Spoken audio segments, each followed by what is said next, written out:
First it smelled like gas, and it smelled like feces, and then it smelled like death. Now remember, when we open this is something that we're never going to be able to unsee. Is it a bloodbath in there?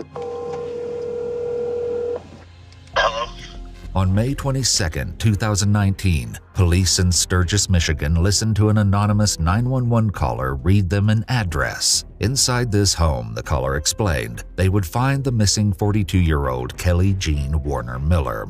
Little did authorities know that single phone call would launch the most shocking investigation of their careers, one that required uncovering secret after haunting secret, all buried within an exceptionally twisted and sadistic mind. The following footage has never been seen before. When Kelly Jean, known as KJ, went missing in April 2019, no red flags went up. There were no frantic phone calls to 911 and no weary search parties. But it wasn't because KJ wasn't loved. The trouble was that her lifestyle was transient. She was estranged from her family and had untreated mental health struggles. This meant that sometimes long periods of absence were the norm for KJ. So when police received a 911 call sending them to an address to look for her, and officers found themselves standing on the doorstep of an ordinary-looking apartment, it was hard to believe the call was even real. After all, this wasn't the kind of thing one saw in the small town of Sturgis, Michigan. But there was only one way to find out. She said inside on the left.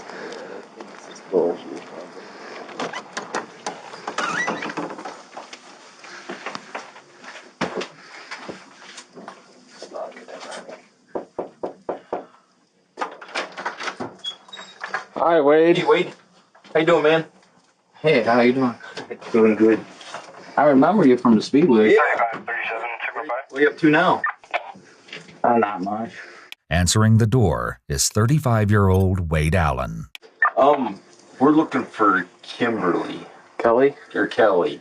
You know Kelly? Kimberly or Kelly? From the shelter, maybe? KJ? KJ? Yeah. At first, Wade seems confused, and for good reason. It's close to midnight, and he's been startled awake by several armed officers knocking on his door. Wade recently came to live in this apartment after a period of homelessness, and KJ was an acquaintance from a shelter he frequented in Kalamazoo. Oh, I don't know. I haven't heard from that person in some months. Do you know her? I haven't heard from her in a while. The last time I've seen her is couple months, and last I heard she's in Kalamazoo. I think the best way for me to help you get a hold of her is through the shelter. The eerie atmosphere is palpable. With a call like this, officers can't simply take Wade's words as fact. They need to confirm what, if anything, is behind his front door. Well, we just need to talk to her. Do you mind if we come and look, make sure she's not here? I can tell you she's not. I mean, According to Wade, he and KJ had lost touch recently after she suddenly stopped responding to his Facebook messages. As far as here, I don't like just... My place is a mess, and I don't like just people coming and going all the time. We don't care. We see all sorts of apartments and homes and... Well, all we gotta do is verify she's not here, and then we can get out of here and be done with it. I don't know. I feel iffy.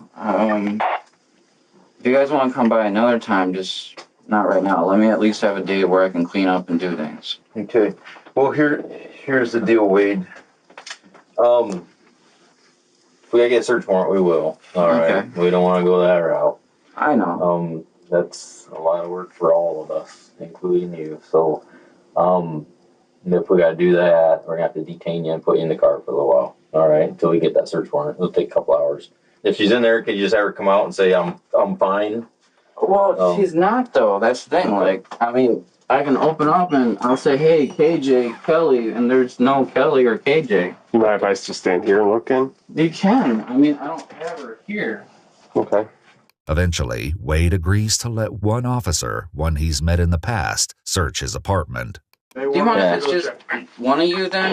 One of us is fine. Do you want to come in? I'll go in, Wade. Thank you. I know you know me enough. Like, Yeah, I just It's not much, but I don't have, I mean, I got my friend's sunglasses here, but not much of anything. And then I got all this is my bedroom. You see? Now here, I had her suitcase from when she was here. Just me, and if I do have a guest, I have a bed. As Wade guides the officers through his home, nothing in particular is jumping out. But just as it seems the search is coming to a close, one thing catches the officer's eye. I don't have anyone here. Okay. I just All right, man. myself. What's in the cooler? Oh, that's for when the summer comes around. I'm gonna have parties and stuff. So. All right, no problem. Can you open that for me, and then we'll get out of here? Well, not right now. I can't. Like, I mean, I want to save that for later. Okay. For when the summer gets here. So. But I showed you. She hasn't been here in forever. Okay. Well, you don't. Why don't you just open that cooler, and we'll get out of here?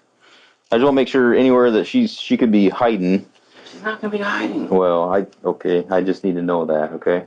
No, I mean, I can help you out there, but I've shown you everything. Okay. Wade seems eager to end the search and get back to bed, but his strangely evasive behavior is only working against him. All right. You won't open that cooler for me? Well, Can you open the fridge for me? Make sure she's not hiding in there. there's no point in the fridge either. Like, I mean, it's just food and stuff. I understand. You know. All right. Why don't you throw your shoes on real quick? Well, I helped you out. I showed you. You did partially, but do you have shoes you can throw on real quick? A little bit. But here, I'll help you. You know. Okay, I'll help you out. Go on out. Well, I gotta get. You're detained right now. Okay, go on out. I'm detained. You're detained. Right, walk out there. As the walls seem to close in on Wade, he's forced to make a decision. He can stick to his guns or prove to the police that they really have nothing to worry about. You said let me get my shoes on. You're not gonna get them on now. I'm giving you the opportunity to walk out there. Do it now. You got anything illegal on you? No, I don't. Okay, put your hands behind your back. A knife or anything like that? No. Okay, why don't you turn around against the wall real slowly. Being detained, I'm just. Just want the opportunity to look the rest of the way through the apartment. Okay. Well, I showed you everything. Here, let me. Do you want to show me? I will. I showed you everything. Why don't you walk back in there and show me then? But I did. You see? Can I look in that fridge? Yeah. Okay. It's something. Okay. I see she's not in there. What you want to be in a fridge? I understand that, but we got to look. We found people in some crazy places. With no sign of KJ, Wade makes no attempt to hide his frustration with police. She wouldn't have to hide. Well, I don't know her. I don't know anything about her. I don't know if she's hiding from the law or hiding from her family or what she's doing. Well, I so don't think she would. I just want to verify. Okay. Can I look in that cooler over there? That's kind of, like I said, later on and summer stuff, but I'm trying to keep my stuff kind of private, you know? Well, that's fine. All I want to do is open it, say, KJ, you in there? And then close it right back up, and I'll get out of here. You'll be out of handcuffs, and we'll be gone. Well, let's have a warrant for the rest of this, and I'll just get detained. Okay. I don't understand why all this. Seemingly confused at the invasion of his personal space, Wade agrees to wait it out while officers request a search warrant. Why don't you just have a seat right there? Well, do you mind if I wait out here? I mean... No, I got to type up a search warrant. But at this point, I'm suspicious that she is in there. Why? So, because you won't let me look in that cooler or any other big boxes in there. I didn't see anything else I needed to look through, but that big cooler, I have no idea what size she is. If she's a little person, you could probably put two of her in that cooler. That cooler was that big. So basically, I was going to make sure she's not hidden in there. It took you a little while to answer your door, so I don't know if she was... The reason why I took a while is because I had to get dressed. Okay. Then I understand that. If you were in bed, yeah. But in the meantime, you could have been telling somebody to go hide in the cooler. I don't know. She's not in trouble. We just have a job to do. As officers repeatedly ask Wade to wait in the cruiser, he does everything he can think of to avoid the back seat. I actually like to stay out here if that's okay. Well, we can't. Sit right here if that's okay. You can sit long ways across the seat, but you got to get all the way in. You want to put your back towards the other door, you can, or whatever's more comfortable for you. Once Wade finally gets settled, officers catch up a few feet away, and they're quick to voice concerns. Oh, he's trying to steer me away from this big little cooler that's in the corner of this building. We're doing that. Should be the first place. It's a big, huge green cooler, and he's got boxes stacked on top of it. Meanwhile, a somewhat cooperative Wade is still squirming in the back of the squad car. I feel claustrophobic. Okay. I really am. Well, all right, we'll head back there, okay? We'll put you... I'm really feeling claustrophobic right now. Okay. Well, we could end this all. You could take me in there and let me look around more, or we can... I've got to take you back and put you in a cell while I'm doing the search warrant. So. All right, well, let me go back then. As Wade silently leads the officer back to his apartment, a strange energy hangs heavy in the air.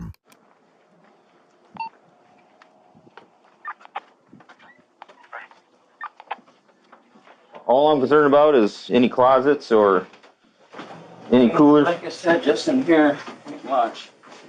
Okay. Can I pop it open? Just take a peek? Well, yeah, if you want. Okay. Why don't you step back for a second? Okay. What's in there? Just stuff.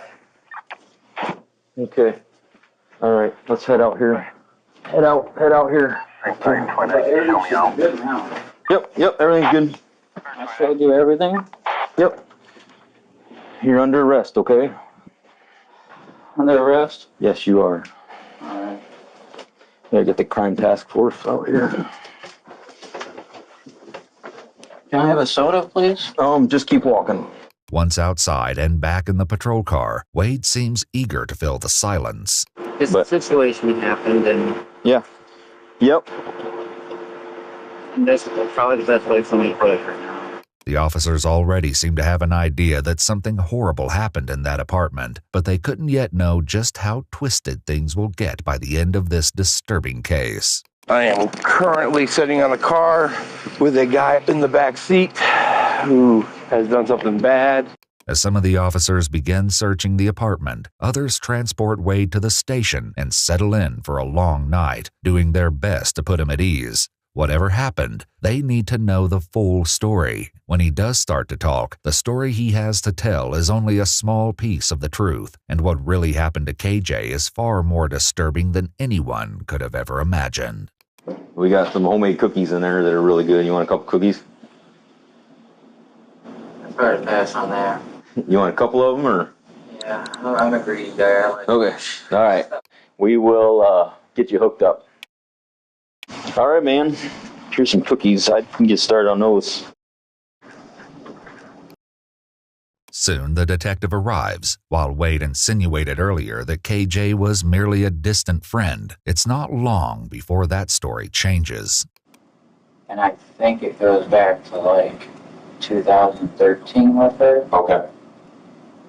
And we started being friends, but we started probably dating sometime after that. I don't know.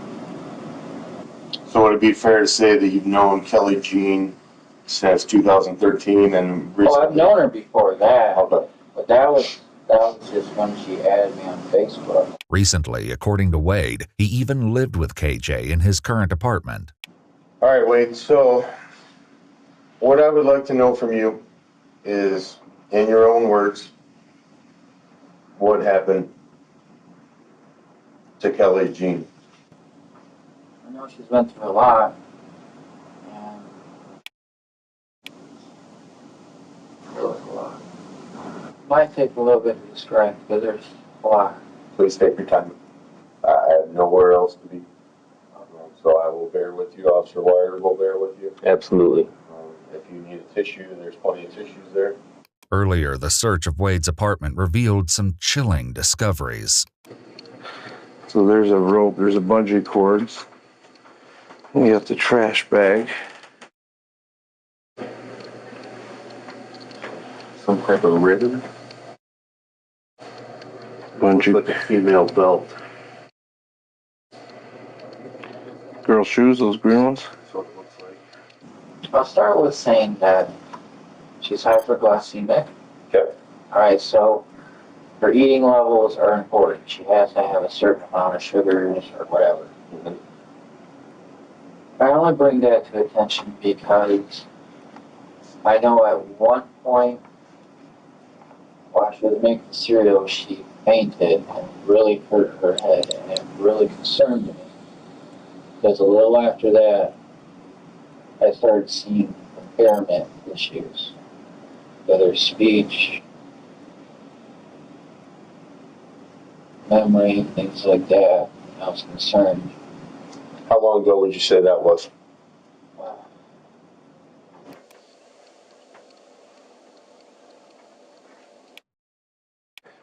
Oh, that's good. I mean, right here. You seeing this? For her, that incident had to have happened in March. Okay, so it's been a little bit ago. I want to say March. When she fell, did she become unconscious? Did she knock herself out?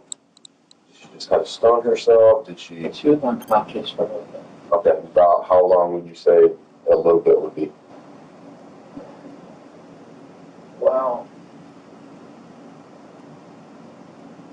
I would say 5 to 10 minutes, and even though that might seem like a little bit to me, that's a long time for someone to be unconscious. And as Wade tells it, KJ's symptoms lingered in the days after her fall, and they weren't subtle. She had no memory of what happened, and she struggled to carry out daily functions that weren't a challenge for her before. Though KJ did suffer from these symptoms, what Wade is saying happened isn't the full story, and what really happened to her is far more disturbing than just a fall. And then I was trying to take care of her. Wade isn't the only person police spoke to. They also asked his neighbor Sherry, who lived right next door, to come to the station to answer some questions and hopefully shed some light on what really happened to KJ. According to Sherry, she and Wade had a cordial relationship, occasionally spending evenings watching TV together in her apartment. But Wade made a comment about KJ that left Sherry feeling concerned. Also, he told me that she had fallen in the bathroom and that he thought she might have a skull fracture. Mm-hmm. And I said, well, you need to take her to the emergency room. He goes, I'm taking care of her. This development immediately put officers on high alert. In the story he told officers, Wade explained KJ fell in the kitchen while making cereal. In this version, Wade said she fell in the bathroom. This is only the first of many red flags in this story. She wasn't able to feed herself. And that really concerned me. I did my best to try to help feed her. So one time I came in, I saw her sitting on the tub, and I tried to feed her this meal. One of these freezer dinners, I have a bunch of those, and it was chili. And she was just kind of like holding it like this, and then she just moving so slow, and there was just chili all over her. Wade explained that KJ even struggled to drink water at times, despite his attempts to help her. Did you try to get some medical treatment for her, see what was going on, anything like that? I didn't take her, no. I didn't know if she could move or get around. What do you mean by that? She just wasn't walking all that fast. Like I said, her motor skills were not good. I did start talking to her caseworker about how she might need a adult foster care. You know, because before even that, there were issues of bladder control problems. Like on my bed, I got a big old yellow stain for where she peed on that. She in the kitchen, like she had issues with bladder control. Sherry, Wade's neighbor, had more to share. Over time, she'd grown to feel extremely uneasy in his company. It wasn't long before an eerie and unprompted confession validated her strange feelings about Wade. From here, the story takes an even darker turn, suggesting that what police know about Wade so far barely scratches the surface. He told me that he hit women. He told you that he hit women. Yeah. And that he was working on it because I've been through domestic violence. And I told him, you can't do that, you know? I said, you can go to jail for that. He goes, I know, I'm working on it. After Wade's comments, Sherry remained friendly, but guarded, and she decided to ease off of their visits. I thought, I don't want him in my house because he can do anything. Right. Within 2 weeks of KJ's supposed fall, Wade claims that something terrible happened. Keep in mind that he knows the officers are working their way through his apartment, and he knows what they're going to find. He's setting himself up with a story he thinks will explain away the stomach-churning evidence. I figured she'd be okay in a bathtub, just taking a bath. No. So I started the water for her. I thought she'd be okay if she was laying down, not standing up. I wouldn't have to watch over her. She wouldn't fall. Yeah. Right. So when I see her in the morning, she wasn't breathing, and what really shocked me is when I saw her feet. And it means that she started with hot water and, I don't know, didn't have the strength to turn the knob, or I can't understand why she didn't turn it or adjust it, or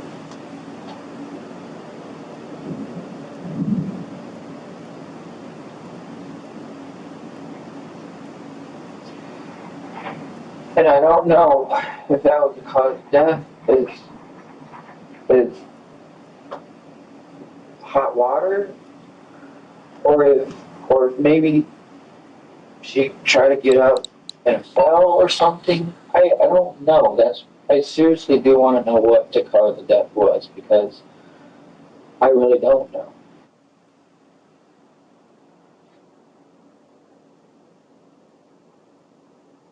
With this claim, Wade has confirmed that KJ isn't missing. She's dead. When you left the bathroom, how was she positioned? She was laying in the tub. Okay.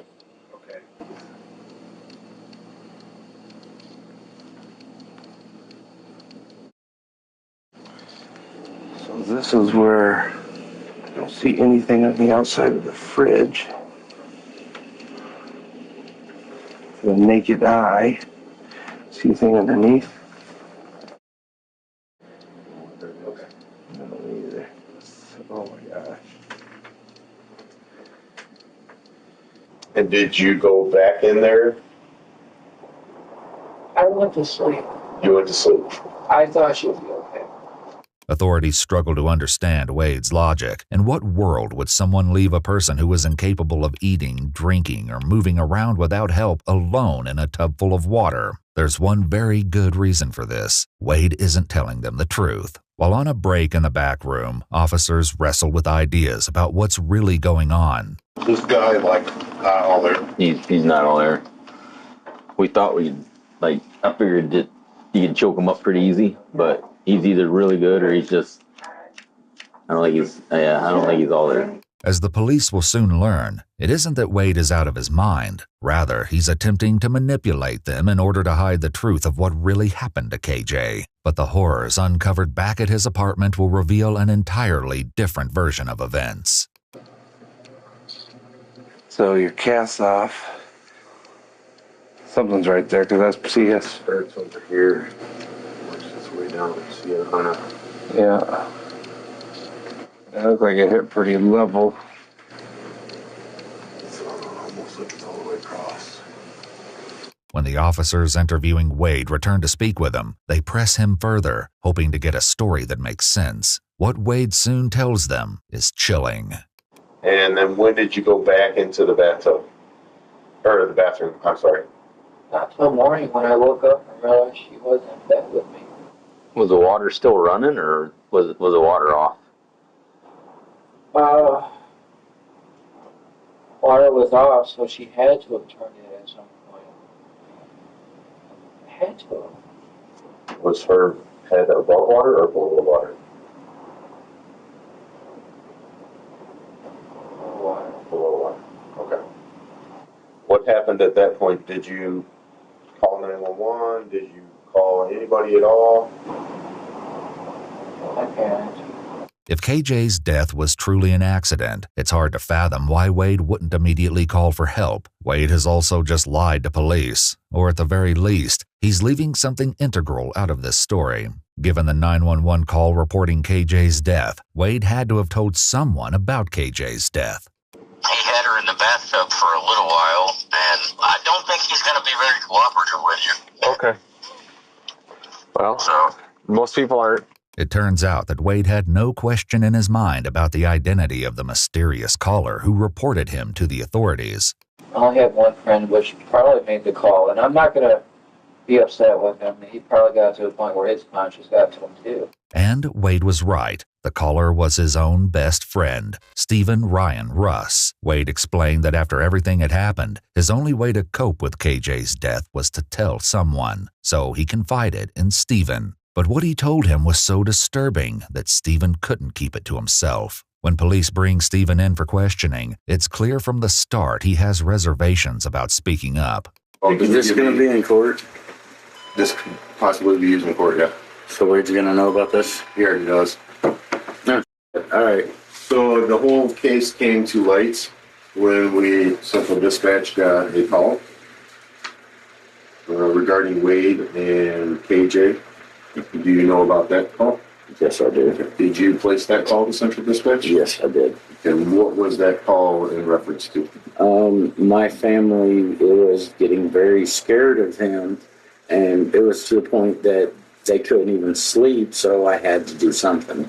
Stephen continues, explaining the series of Facebook messages that turned his world upside down. He said that he did something and that he can't talk to anyone about it. And I was like, well, I'm your brother. You can talk to me. According to Stephen, Wade then explained that KJ had passed away unexpectedly, and he didn't report her death to the police. He wanted us to help him move the body with the car, and we both told him no, that we can't do that. And I was like, you're one of my closest friends, and I'll keep your secret for you, but obviously I couldn't. In interrogation, Wade tries to explain his choice to hide KJ's death, hoping to ease detective suspicions.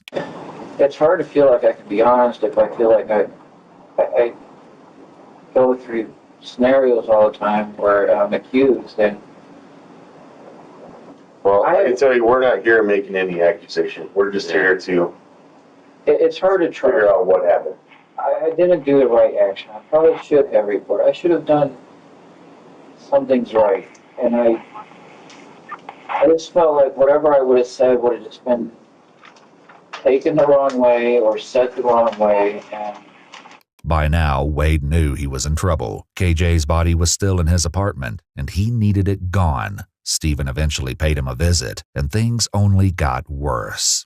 He's asked me if I wanted to see the body, and I told him no. I really didn't want anything to do with it. I didn't even want to be in there because it felt like there was an elephant sitting on my chest. When asked why Wade would keep KJ's body in the apartment, Stephen gave an answer that only hinted at the truth. My guess is because he didn't have the means of getting rid of it.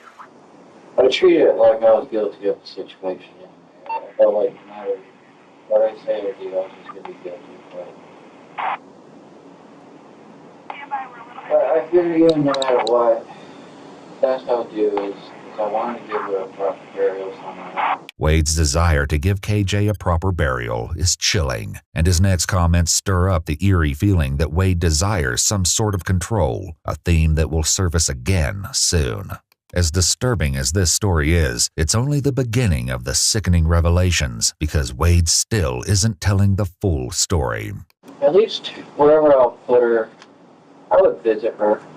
I wouldn't want her to have, nobody visit her, Mm-hmm. I mean, I don't know I what get you, that. I don't know what you guys would do with her now, but if I could know where she was buried, I would like to go. Cooler was brand new. Yeah.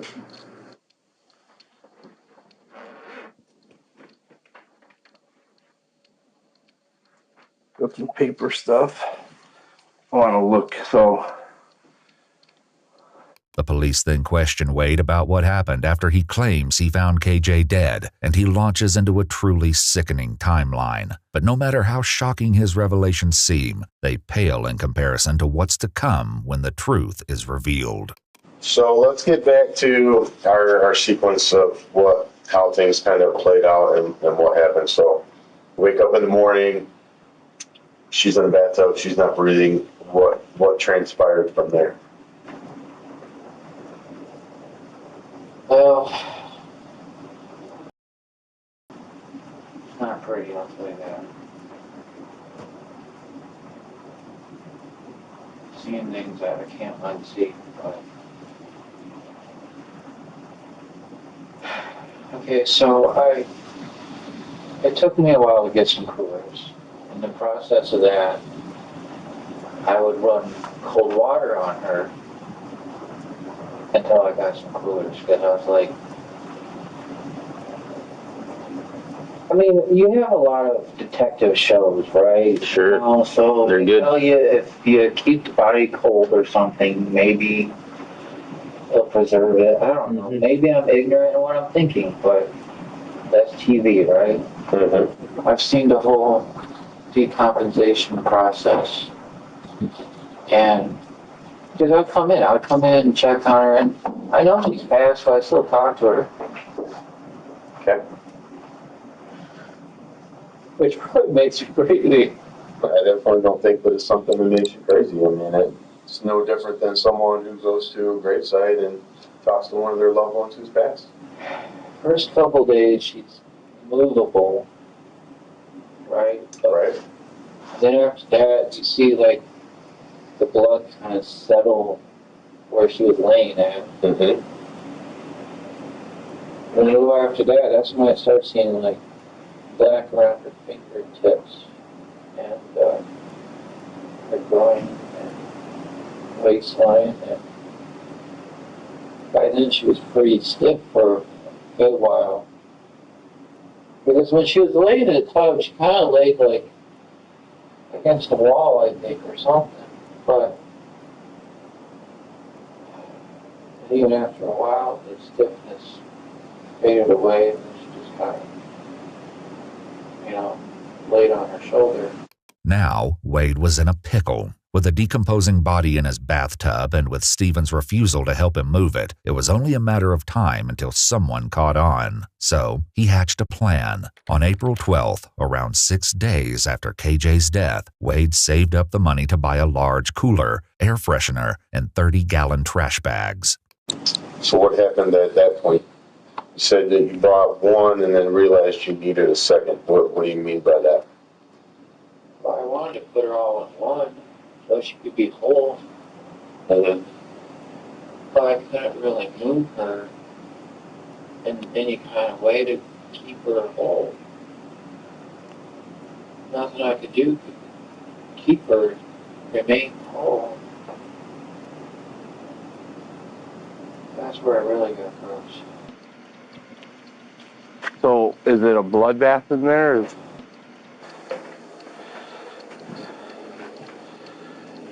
What happened at that point? Well, when I had to get the second cooler, I had to put her legs in that one. And I'm not gonna lie, that was the grossest thing ever. I guess help me understand how she was in one and her legs were on another. I had to cut her legs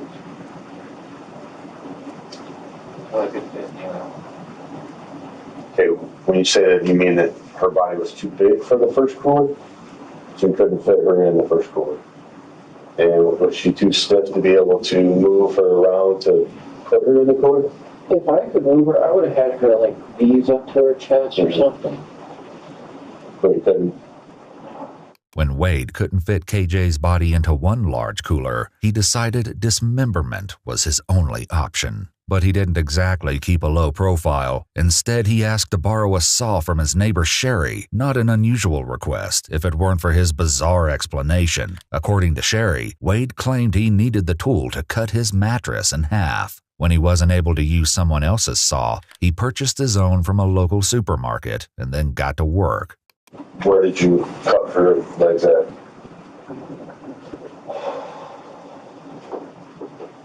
This is the most disgusting thing ever. Hopefully you never have to see something like this in your life. Ever.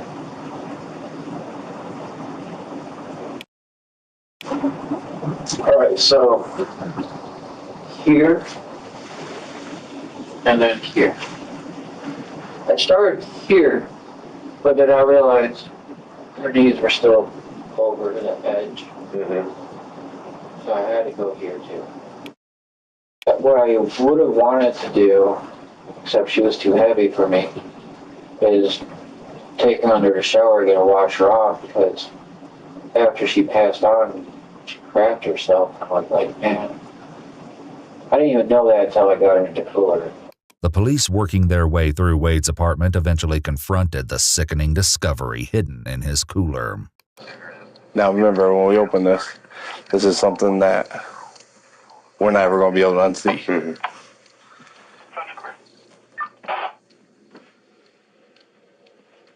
Oh, yeah.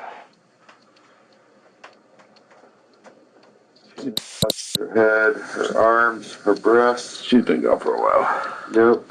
See, her legs are detached and above the knee. Yep. Bugs have made their way in. Yep. There's a large amount of food there. Definitely female. Appears to be Caucasian. Naked, no clothes. Okay. Oh, yeah.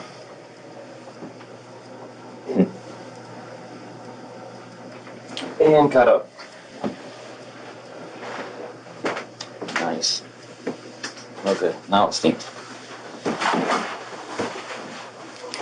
Well, so there's a lot more evidence in here somewhere. It stinks. Yeah, now it does. The officers have only discovered part of what they believe to be KJ's body, but it won't be long before they find the rest. Good picture of that. So that's where it is. Okay. So we're going to move this. I'll set right in front of the suitcase. So this cooler is what we think might have the other parts in it. I will lift it up. It is tied in a knot up here. I will cut right here.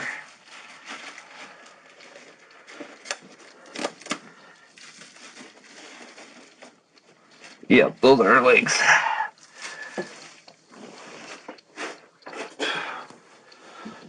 I saw some toes and an ankle. Are you able to open that up? Yeah, there's two of them in there. Okay, it's probably not the best place to puke. From his apartment, authorities also collected clear safety goggles, rubber gloves, and several small items, including bungee cords, a black belt, and a white ribbon. This white ribbon, a seemingly innocuous discovery compared to the horrors already uncovered, would turn out to be a clue to the stomach-churning truth of what really happened to KJ. Was her head attached? Yeah. She's in the cooler. She's Yeah. this has basically been down with that. That's all I seen was her arm and part of her chest, and I Cut just off shut it about right here. through the femur. Authorities shift focus to the saw, which wasn't recovered from Wade's apartment during the initial search. Wade says that shortly after he dismembered KJ's body, he contacted a friend he knew through the local shelter system to negotiate a trade, a saw for a DVD player. Was there a reason that you got rid of it, or just had it and you didn't really need it, or I mean, how did that whole thing play out with Bill? He needed it, and I needed a DVD player. While Wade describes trading the saw as a casual, serendipitous event, police catch up with the man who received the saw, and he describes an entirely different scenario. Like, he really was wanting to give it to me. I'm like, well, just wait till I bring the DVD, because I don't like doing deals where, you know, I owe somebody, because then I got it on the back of my mind constantly. I have to, you know, I owe them. So I was like, just wait. And he's like, no, here, just take it out. Would you say that he was insisting that you take the saw? Pretty much, yes, he was insisting. Because I even said, no, not right now. Did you notice anything about the saw that was weird, different? Looking at you could see, like, in a serration, it looked like a chunk of something in there. DNA testing of the saw blade did reveal the possibility of blood present, although further details could not be confirmed. I mean, I'm not proud of anything at all. Sure, but stuff happens, and we're just trying to get not how this should be. Like, I kept saying this word, like, this is not how you should have went. This.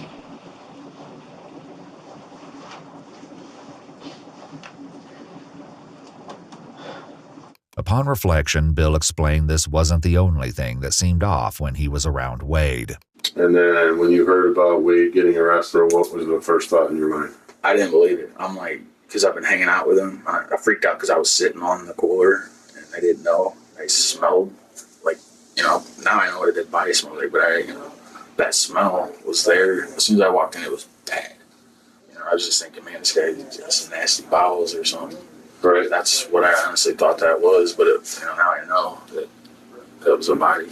By now, the police are more than suspicious that the story Wade is telling them isn't the truth, but just what exactly he was hiding remained to be seen. Still, Sherry, Wade's neighbor, may have had some idea about what was really going on behind the closed door of Wade's apartment. In her interview, she recalled one of the few interactions she ever had with KJ. One day, she stopped by Wade's door to ask for coffee and was surprised when KJ greeted her at the door. Sherry didn't know it at the time, but as KJ peered out from behind the front door, she didn't have a stitch of clothing on.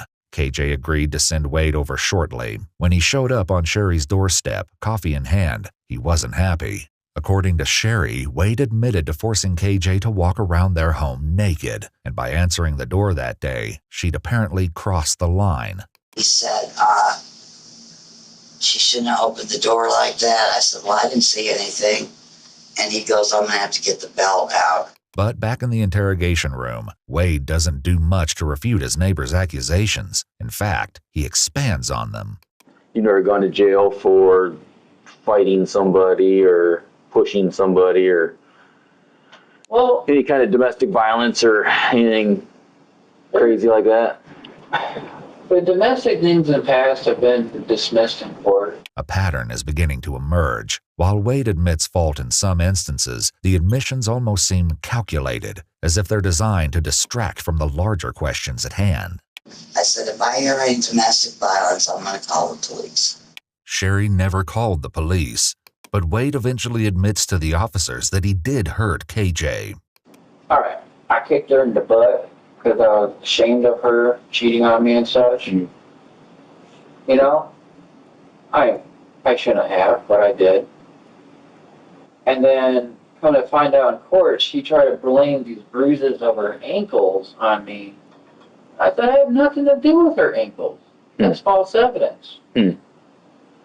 Because what happened was she fell down by the railroad, again, the balance issue, by the railroad tracks, and that caused the bruises from her ankles rolling. Not from you kicking her, though. No. Gotcha. Without report required. You wonder how long you just been chilling in this body in this house. Guess she had reason for concern. Soon, officers place Wade in a holding cell while they continue to investigate, and as if it were everyday conversation, Wade nonchalantly confirms his neighbor's allegations. Earlier, when Wade was first brought in, he contemplated his choice to hide KJ's death. Most disturbingly, despite knowing what the officers at his apartment were going to discover and knowing what he had done, he somehow still had an appetite to eat the cookies offered to him. All right, Wade, so what I would like to know from you is, in your own words, what happened to Kelly Jean? On the day I found her like that, if I had called it in, would there be a different outcome? Anything different? Yeah, I don't. It just depends on when it was and all that. His indifference was yet another subtle sign of the horrors to come, but still, no one can prepare themselves for the nauseating story that is eventually revealed. When was the last time you used a belt on her? Probably a day or two before.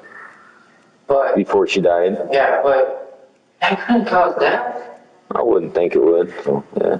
Why'd you use a belt on her? Because I don't want to use hands. Okay. What did she do to deserve the belt? Oh, her coming back type thing. Okay. So it's punishment to her. But that's my point. I started using the belt because I didn't want to use hands anymore. Okay. That's why I'm not saying it's that much better, okay? I shouldn't be physical anyways. Sherry had a different theory, one that was sickeningly close to the truth. I never really saw her because I think that he was keeping her in there and not wanting anybody to see her. By now, authorities know more than they're letting on, and with one question, they signal to Wade that his house of lies is about to collapse around him. We're not going to find any belt marks around her neck, are we? That's just a question I got asked. I don't think you all know. What if we do? I don't think you should be finding things, but With Wade's history of alleged violence, authorities are hoping for first-hand witnesses, and when they catch up with his most recent ex-girlfriend, Katie, they get more than they bargained for. Katie explained that she'd known Wade since childhood, and their relationship became romantic in 2018, just 1 year prior. But it was short-lived, ending abruptly after only 3 months. So what happened that ended your guys' relationship? Okay, so my kids had just started school again, and I needed to be home with them, and so I couldn't do whatever he was asking me to do, like pick him up or something. Mm-hmm. And he ended up showing up here, but I had my kids and I could not take him. Mm-hmm. And he started a fight out here, and I finally was like, okay, just get in the car, like I'll take you just to get you away from me. And my kids were in the back seat, and he was in the front seat with me. And we were driving towards Kalamazoo, and he realized that I was going to leave him there. Mm-hmm. And he said something, and I just put my hand across. I didn't even touch him. I just was like, stop. Like, just stop. My kids are right there. Like, you're freaking out. And he told me that he would break my arm if I ever did that again. And so my daughter she's a diabetic, and she started, I didn't know at the time, but she was like, Mom, my sugar's going low. But she was just faking it to get back home. And Smart girl. so I got us back here. My kids got in the house. I got away from him out of the car. And he's like, just get back in the car and take me. And I'm like, no, I'm not getting back in the car. And I put like a bicycle and a chair between us, and I wouldn't let him get close enough. He's like, no, I'm not going to hurt you. Just come here. Let's just figure this out. And I was like, no. You need to find like somewhere else to go, somewhere, like get away from me. I don't want anything to do with you. And before the detective leaves, she suggests something far more sinister may be at play. If I wouldn't have ended things when I did, that would have been me. And that's terrifying to me. As police slowly gather more pieces to this puzzle, a clearer picture starts to emerge. Authorities are ready to confront Wade. Unsurprisingly, Wade uses the opportunity to smooth over his story, but in the process, he trips up. he says, well, why didn't she scream or anything? I've never seen that woman scream. Never. I might have only seen her cry maybe 4 times. Okay. What caused her to cry? 2 times was pain related. Like where she got hurt, she cried. How'd she get hurt? Did she cut herself bad, or was it a broken bone, or? Just, I don't know if I don't even want to really talk about that. I just know that that's the only time I've ever seen her cry. Okay. It's twice out of pain. Okay. And twice when I left her alone. You don't want to talk about it? Cause did you cause the pain to her? And you can be honest with me, Wade. It's all about getting everything off your chest. When I left her alone, I know when she cried being alone, I caused that emotional pain. Physical pain.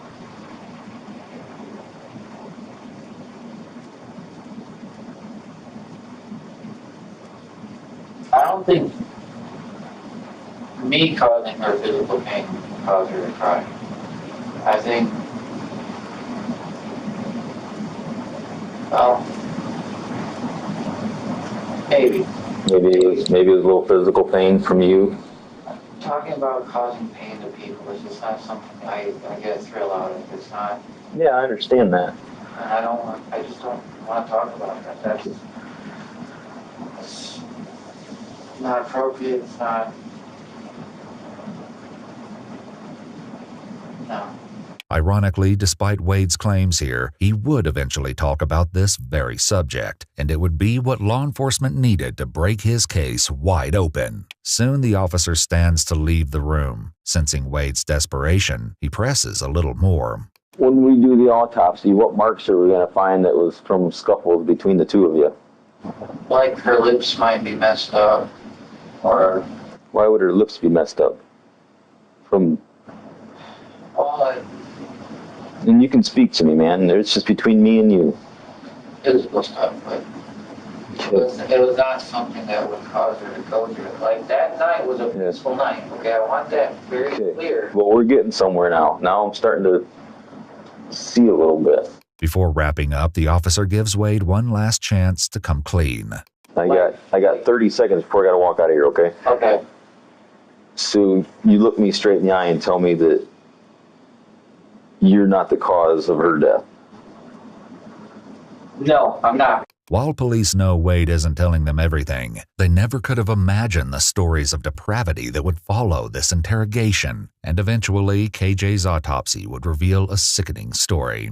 After Wade was booked, the disturbing, stomach-churning truth was revealed. Authorities received statements from several of his cellmates requesting to speak with them. One by one, these men explained that Wade had shared every gruesome detail about what really happened to KJ. And proudly, what they revealed shocked everyone. What did Wade Allen tell you guys? Man, dude, this guy is, well, let me just put it to you like this. He's a serial killer. He told us that he physically had this girl down on the bed with a white ribbon around her neck, watching the clock for 5 minutes until she was dead. And he brought her back to life. If you recall, police found ribbon while in Wade's apartment. Some type of ribbon? And when he did, the torture that he put her through, it's gross. It's disgusting. This is only the beginning of the horrifying reveals. Although Wade's alleged jailhouse stories vary slightly, several of his cellmates agree on a few particularly gruesome details about what happened to KJ. He told her, he says, "You're going to die by someone that loves you and not somebody that hates you." Curiously, investigators discovered that KJ's very last Facebook message was to Wade on March 18th, the same day she suddenly dropped all activity. The message read, "I love you, you are mine, and I am yours forevermore. I know that you can't reply, but I wanted to tell you this every day." This ominous message was just the beginning. And you said he brought her back? What do you mean by that? What did he gave her CPR. That dude needs to be put away for a long time, man. As police interview cellmate after cellmate, they each build on the same story. And as they continue, what was already a tragic story evolves into one of pure, unbridled evil. According to the men housed with Wade, his sick actions may have started long before KJ's death. They claim Wade had a jealous and controlling streak, and as one cellmate tells it, KJ's life changed drastically after she confided in a mutual friend about her relationship troubles. his friend had a conversation with him and said that Kelly had told his girlfriend that Wade was being too rough with her as far as sexuality went. Mm-hmm. Wade said that from that point on, he was furious because his sexual matters weren't to be discussed with his friends. They were personal. So he said he never let her go to whoever's house that was again. That from that day on, when he went to work, he started tying her up and placing her in the closet. And if binding KJ alone in a dark closet for hours on end wasn't sickening enough, another inmate describes an unthinkably heinous act. He gagged her with a screwdriver and a wash rag, and he would put a wash rag around into the screwdriver and made it like a horse bit. That's why he wouldn't have to take the bit out of her mouth, because he could wet the wash rag and give her water, so he'd keep her tied up longer without having to untie her. And what was the purpose of that? So she couldn't yell and scream. According to Wade's cellmates, KJ initially fought back against Wade's mistreatment. When she threatened to go to the police, Wade amped up his efforts to silence her. Wade started tying her up and keeping her to where she couldn't go anywhere. Like, she didn't go outside, she didn't go nowhere. Mm-hmm. It seems that Sherry had been right all along. I think that he was keeping her in there and not wanting anybody to see her.